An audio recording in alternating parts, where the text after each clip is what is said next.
Bonjour à toutes et à tous à notre nouveau balado MTL Connect 2025. J'ai le plaisir d'accueillir avec moi Mohsin Benachir, secrétaire général de l'APB et directeur général de Prestige Informatique. Bonjour Mohsin, merci Bonjour, d'être avec nous. je vous en prie. Pour débuter, Mohsin, pourriez-vous brièvement vous présenter? D'accord. Je vous remercie pour l'opportunité que vous m'offrez de présenter et d'introduire l'APBI. Je suis le secrétaire général de l'APBI.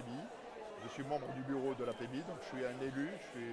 Euh, et je suis aussi directeur général de la société Prestige Informatique, qu'on dénomme commercialement aujourd'hui en tant que Prestige Digital Solutions, pour être un peu plus dans l'air du temps. Super. Alors voilà, donc la fédération, c'est l'association qui regroupe l'essentiel des sociétés du numérique au niveau du Maroc. On est à pas loin de 300 membres aujourd'hui. On représente le secteur, nous sommes le représentant du secteur des technologies de l'information au Maroc. On accompagne nos membres, on les accompagne dans leur développement, que ce soit au niveau national, mais aussi sur une grande composante sur la partie export, une grande dominante, d'où notre présence ici au MTL Connect.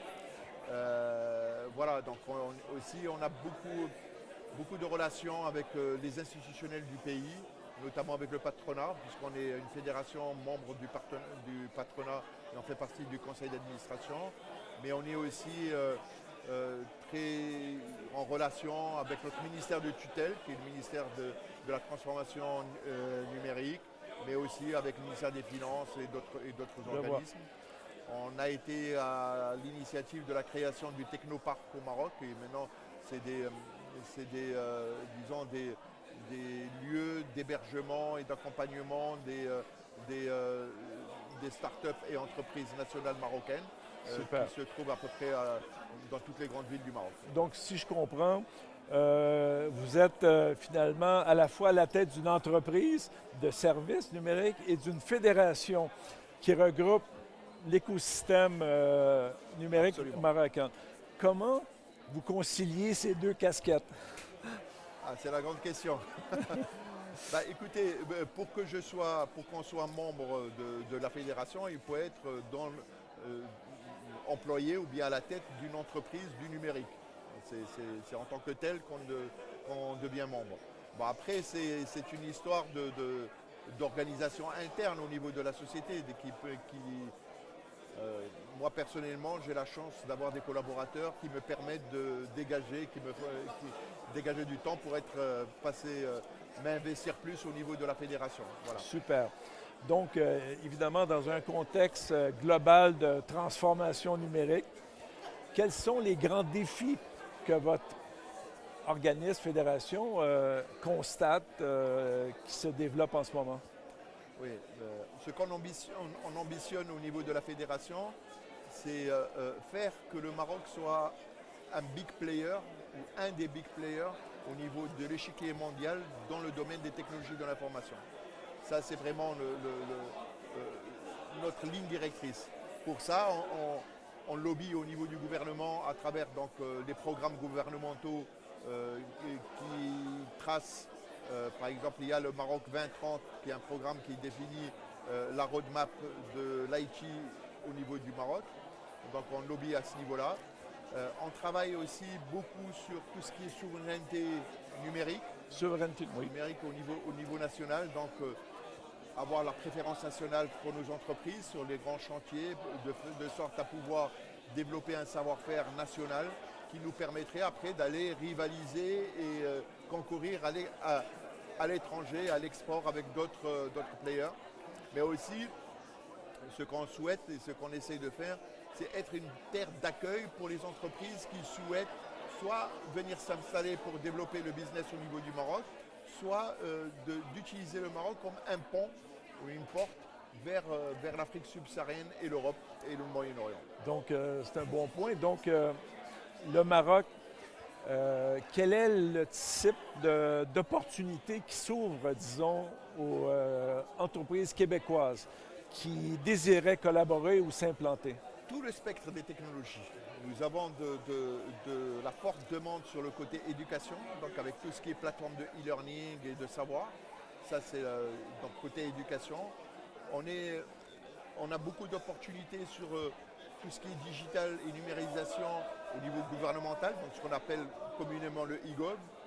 Le e-gov, le e-gouvernement. Oui, très bien. On est aussi sur des opportunités sur le secteur bancaire, secteur financier, le sport, puisqu'on organise la CAN 2025, mais beaucoup d'événements, mais aussi la Coupe du Monde 2030 avec le Portugal et l'Espagne. OK. Donc beaucoup d'opportunités là-dedans. Le Maroc est en pleine évolution. J'aime pas trop le mot révolution, mais en même temps, en pleine évolution, puisqu'on est dans la continuité du développement et on est en perpétuel développement et il y a beaucoup de chantiers qui sont ouverts sur la partie infrastructure, télécom, les data centers, quand on parle de souveraineté numérique, voilà, les télécoms. On a la 5G qui démarre là au mois de novembre et qui est en train d'être généralisée pour qu'elle couvre tout le Maroc d'ici 2030. Énormément de la cybersécurité est un grand sujet aujourd'hui au Maroc, Oui. puisque je ne sais pas si vous avez suivi un peu la presse, on a subi de grosses attaques de cybersécurité, de très grosses, et donc ça devient un sujet. Qu'est-ce qui s'est passé? Il y a eu des hackers qui ont hacké un certain nombre d'établissements publics marocains avec de la donnée sécurisée et privée qui s'est retrouvée. Ouais. C'est pas méchant, mais bon, voilà. Ouais. Mais la cybersécurité est un sujet important aujourd'hui au Maroc. Voilà, donc il y a beaucoup d'opportunités. Super, c'est bon à savoir. Maintenant, vous savez, MTL Connect, le thème de cette année, c'est évolution progressive ou révolution. Comment vous voyez au Maroc? Est-ce qu'on est en évolution ou en révolution ou un mélange des deux? On est dans l'évolution, mais on va révolutionner les usages. Super. Voilà. Oui. Moi, je pense qu'on est plus là-dedans. On est en pleine évolution parce qu'aujourd'hui, la volonté du Maroc, d'une manière générale, avec un grand thème, c'est la modernité, c'est de se moderniser, mais sans laisser une partie de la population pour compte. Donc, de vraiment avoir une démarche qui est globale, ce qui n'est pas facile, parce que souvent, quand on avance, on a tendance à oublier certains. Donc on revient après en arrière pour essayer de les reprendre et d'aller de l'avant. Et en cela, les technologies de l'information permettraient de pouvoir avoir vraiment une démarche globale, notamment au niveau du territorial, et d'essayer de couvrir tout le territoire marocain pour ne pas avoir de rupture, que ce soit sociale ou humaine, par rapport à l'accès aux technologies. Excellent. Un conseil que vous donneriez à une entreprise québécoise qui désire s'installer au Maroc ou en Afrique francophone? D'abord faire de la prospection, comme partout. Quand on veut aller visiter, regarder, découvrir l'écosystème. Puis après, donc, se rapprocher de la fédération quand il s'agit puisque là, vous trouverez, l'entreprise elle pourra trouver du soutien et du conseil. Et peut-être aussi rencontrer des entreprises qui peuvent les aider et les accompagner. Donc ça, c'est... Puis il y a des salons. Il faut venir à l'occasion des salons rencontrer et discuter. Et débuter une relation éventuelle. Voilà. Super. Pour terminer, révolution numérique, c'est quoi pour vous? La révolution numérique, c'est quoi pour moi? Je vous l'ai dit, je parle plus d'évolution. Je vais m'expliquer, et il y a beaucoup de gens qui ne seraient pas d'accord avec moi. Mais pour moi, par exemple, quand j'étais jeune, quand on était à l'école, on nous a appris à utiliser la calcul. C'était déjà une évolution, une révolution. Puis après, il y a eu la calculatrice, le Texas Instruments. On se rappelle tous de ces qu'on pouvait programmer pour avoir des graphes. C'était une révolution. Tout à fait. Puis après, on a eu les tableurs. Et puis après, c'est Excel qui s'est imposé en tant que tel. Puis après, on a eu les programmes, on a commencé à programmer.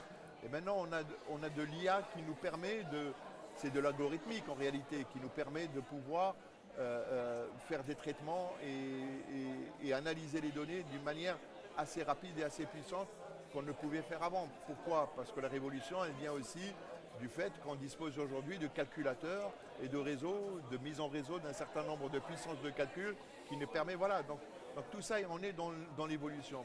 Mais ça révolutionne nos façons de faire et nos façons de vivre. Absolument. Comme la règle à calcul, elle a révolutionné, comme le tableur, comme voilà. Ça résume assez bien une évolution pour vous plutôt qu'une révolution. Voilà. Merci beaucoup, Mohsin, Je vous en pour prie. cet Merci. échange sur le Maroc numérique. Merci. Merci à toutes et à tous. À la prochaine.